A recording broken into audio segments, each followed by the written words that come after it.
യുഎസിൽ നിന്ന് ഇന്ത്യക്കാരെ നാടുകടത്തിയ നടപടിയിൽ കേന്ദ്ര സർക്കാരിനെ വിമർശിച്ച് CPM സംസ്ഥാന സെക്രട്ടറി MV ഗോവിന്ദൻ കയ്യും കാലും വിലങ്ങണിയിച്ചാണ് ആളുകളെ നാടുകടത്തിയത്.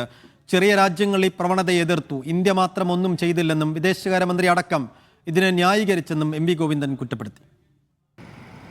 അവിടെ നിന്ന് നാട് കടത്തുന്നു എന്ന് പറഞ്ഞിട്ട് അയക്കുന്ന ഇന്ത്യൻ പൗരന്മാരുടെ കൈകളും അതുപോലെ തന്നെ കാലുകളും ബന്ധിച്ചുകൊണ്ടാണ്, ചങ്ങല കൊണ്ട് ബന്ധിച്ചു. യുദ്ധവിമാനത്തിലാണ് 105 പേരെ യഥാർത്ഥത്തിൽ ഇപ്പോൾ പഞ്ചാബിലേക്ക് അയച്ചു.